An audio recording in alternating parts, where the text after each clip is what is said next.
Ladies and gentlemen, welcome back to my YouTube channel. So the Deputy President of the Republic of Kenya, Rigathi Gachagua himself, is also fed up completely with President William Ruto's UDA party.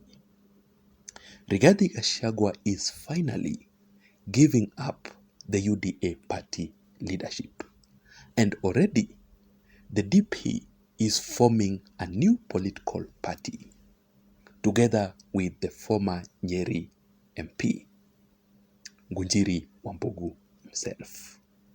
A political party that the Deputy President Rigathi Gachagua will use ahead of the 2027 general elections.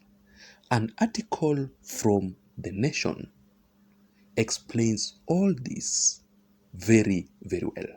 And I will read for you that particular article in this analysis. So in this particular video here, I just want us to talk about all these issues, and I will give you the exact factual details.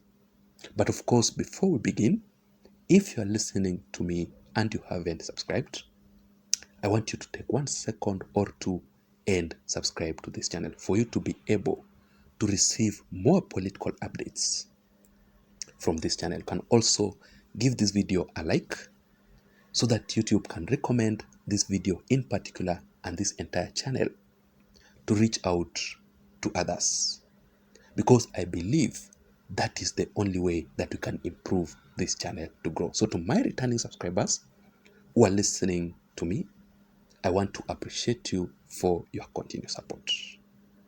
So let us begin, and I want you to follow this analysis to the end so that you can understand what exactly we are talking about. I will be very much brief. So let us begin right from here. And I want you to listen to this particular video of Hassan Omar, what he is telling the DP Rigathi Gachagua. There are two options. I was there when you were being selected, not elected, as deputy president. You were selected on the basis that the mountain had agreed to vote for William Ruto. You were selected because it was an appreciation that we needed a candidate from the Mount Kenya region. It could have been anybody. The outcome will be the same, will have been the same. We went there to vote for William Ruto, for you to assist him. We didn't elect you as a co-president. Learn the constitution. You are the principal assistant to the president. You are not a co-president. If you start to undermine the presidency, we shall also stop to respect the office of the deputy president, not as an office, but as a person. And therefore we are asking you for one issue. You are selected, and I repeat it, you were selected. I was there when you were being selected. The decision to select you over Kindiki changed in a couple of hours, about 12 hours. It could have been Kindiki as deputy president. It's in public domain. And therefore, if you feel uncomfortable, if you feel there are votes you brought on board, as the rest of the speakers have said, exit the scene. Go and prepare yourself for a contest in 2027, and let us see which Kenya will elect a tribal bigot as president. Remember that Hassan Omar is just the Secretary General. In fact, a newly appointed Secretary General of UDA party. Rigathi Gachagua is the UDA deputy party leader. And I was asking myself, why exactly is the DP Rigathi Gachagua being humiliated publicly by his juniors? So if you have been observing very keenly, you will agree with me that Rigathi Gachagua is not really happy in UDA. Also, Rigathi Gachagua is not really happy with his boss, President William Ruto.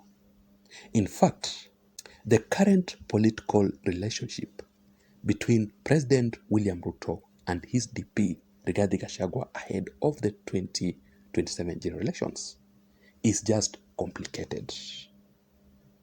And that is why William Ruto's close allies, like Kimani Ichung'wah, are publicly attacking the DP Rigathi Gachagua. La mwisho rais, Mesikia Junet akiongea juu ya mitego. Watu wa Siaya, nataka niwaulize, iko mtu ama watu wanaweza kuwekea baba mtego? Iko mtu akifikiria utawekea baba mtego, utajipata umejitega wewe mwenyewe. Kweli si kweli? Kweli si kweli? Wale wa kuwekea baba mitego watajitega, hawatajitega. Baba ende EU. Si umesikia Joho amesema muko kwa serikali leo, kesho, mtondogoo, mwaka ujao, hata muhula ujao. Siaya mko hapo? Muko kwa serikali? Ndani kabisa. While on the other side, Rigathi Gachagua's close political allies are attacking President William Ruto directly. Like, for example, the Nyeri governor, Mutahi Kahiga. 3 million votes from the mountain made this government secure. And we must get the respect due of 3 million votes. Sio watu wanakaa pale wanaongea vile wanataka. And this is what Kate Waruguru is saying. Just as William Ruto was sabotaged from 2017 to 2022, he should not do the same to our son, Rigathi Gachagua. The era of deceit and political manipulation is over. We prayed for both Ruto and Uhuru Kenyatta, and God forgave them for their case at The Hague. We stood by Ruto until he became the president, and he swore never to oppress anyone. So again, Ketu Aruguru here, is trying to remind us what exactly Ruto said, that he will not allow his DP to be humiliated by his juniors. So the question is, do you think that Ruto is doing enough to protect his DP, Rigathi Gachagua? I would like to hear your thoughts in the comment section down below. But because of all these issues, ahead of the 2027 general elections, let me just ask you, do you really think that President William Ruto still needs Rigathi Gachagua ahead of the 2027 general elections? Or let me put it this way, is Rigathi Gachagua still relevant to President William Ruto ahead of the 2027 general elections with the entry of Raila Odinga and the ODM party in the government? According to me, despite the entry of Raila Odinga and ODM in William Ruto's administration, there is no way that President William Ruto can successfully manage to form the broad-based government or an all-inclusive government without the presence of his DP, Rigathi Gachagua. What I'm trying to say here is that William Ruto still needs Rigathi Gachagua 100%. Even if William Ruto will not appoint Rigathi Gachagua to be his DP again in 2027, Ruto must do everything possible to ensure that Rigathi Gachagua is on his side. Why am I saying this? It is because of Rigathi Gachagua's political influence currently in the larger Mount Kenya region. Rigathi Gachagua's political influence in Mount Kenya region has really improved. Majority of the Kikuyus are now with Rigathi Gachagua. And that is why many politicians, especially from the mountain, are worried, are afraid of Rigathi Gachagua's growing popularity in Mount Kenya region. In fact, they are trying to counter Rigathi Gachagua's popularity. They are doing this by trying to separate, trying to divide the Mount Kenya region, Mount Kenya East from Mount Kenya Central. And that is why, according to this article here, it says Mount Kenya East leaders endorse Interior CS Kithure Kindiki as their own leader. You know, endorsing Kithure Kindiki as their leader, they're just trying to neutralize Rigathi Gachagua's popularity in the mountain. Why exactly is Rigathi Gachagua's popularity improving very fast in Mount Kenya region? It is because of three reasons. Number one, Rigathi Gachagua is the only leader who is championing for the interest of the people from the mountain. And Rigathi Gachagua is doing this using his tribal politics. Very many politicians are afraid talking about the tribal politics. But Rigathi Gachagua is doing this because he understands very well that our politics in Kenya, no matter what, our politics will remain local. And that is why Rigathi Gachagua is talking about being a villager. Rigathi Gachagua is talking about usiguze mlima, you know, such things. Number two, Rigathi Gachagua's popularity is growing very fast in the mountain because of Rigathi Gachagua's unity with the former head of state, Uhuru Muigai Kenyatta. And Rigathi Gachagua publicly asked Uhuru Kenyatta and the Kenyatta family for forgiveness because Uhuru Kenyatta still has a lot of influence in the Mount Kenya region. Rigathi Gachagua promised to protect the Kenyatta family. You know, Rigathi Gachagua uniting with Uhuru Kenyatta, that is what is making him to be more popular in the Mount Kenya region. And number three, it is also because of Uhuru Kenyatta's silence in the Mount Kenya region. Rigathi Gachagua is clearly taking over from the former head of state, Uhuru Kenyatta, because Uhuru is no longer really active in politics. So those are the three important reasons as to why William Ruto must ensure that he has Rigathi Gachagua on his side. But despite all this, Rigathi Gachagua has made up his mind, finally, that he is going to create a new political party ahead of the 2017 elections. Let me just read for you this article here from The Nation. It says, the headline is, William Ruto and Rigathi Gachagua tiff. Deputy President Rigathi Gachagua in search of a new political outfit. It proceeds to say that the DP Rigathi Gachagua is acquiring a new political party as his split with President William Ruto escalates.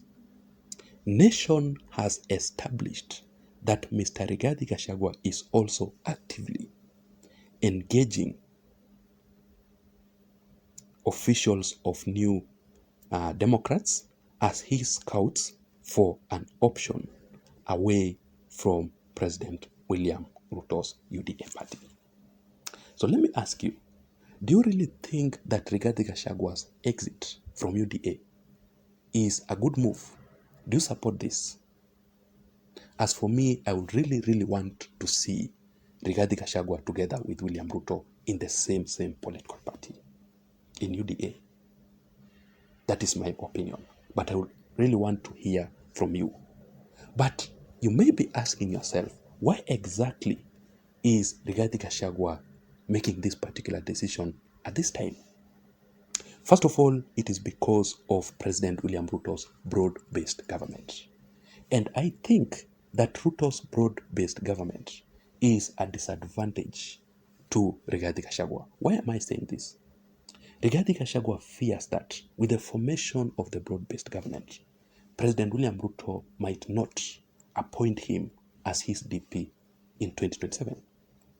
William Ruto can decide to appoint someone else, maybe from the Luo Nyanza region, or someone who is proposed by Raila Amolo Odinga, now that Raila is collaborating very closely with William Ruto ahead of the 2027 elections.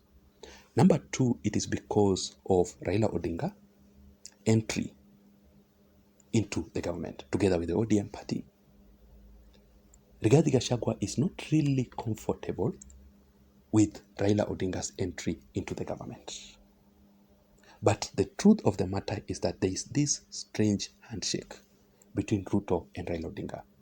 If you can still remember very well, the only reason of the fallout between Rigathi Gachagua and Uhuru Kenyatta in the previous 2022 general elections, it was because Uhuru Kenyatta was endorsing Raila Odinga. So the same thing is happening here again, that William Ruto is also being supported. He has allowed Raila Odinga in his government. What exactly is going to be for Rigathi Gachagua? I want us to wait and see all about these issues. But finally, Rigathi Gachagua is making this particular decision because of the humiliation that he is facing in the UDA party. You have seen how Rigathi Gachagua is being humiliated by his juniors. The same thing that happened to President William Ruto when he was the DP to Uhuru Kenyatta. William Ruto was being humiliated by his juniors, like David Murathe and the rest of the leaders allied to Uhuru Kenyatta. So the same thing is happening here. You have heard recently about Rigathi Gachagua's impeachment. You have heard about Rigathi Gachagua.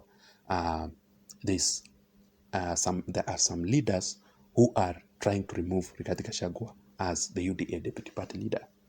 So what exactly is going on here? I would really want William Ruto to address all these issues to ensure that the UDA party house is in order. Because the split in the UDA party, with the current political situation, it will not be safe for William Ruto. Who knows if Raila Odinga will win the AUC? What if Raila Odinga loses the African Union Commission top job and decides to vie again in 2027?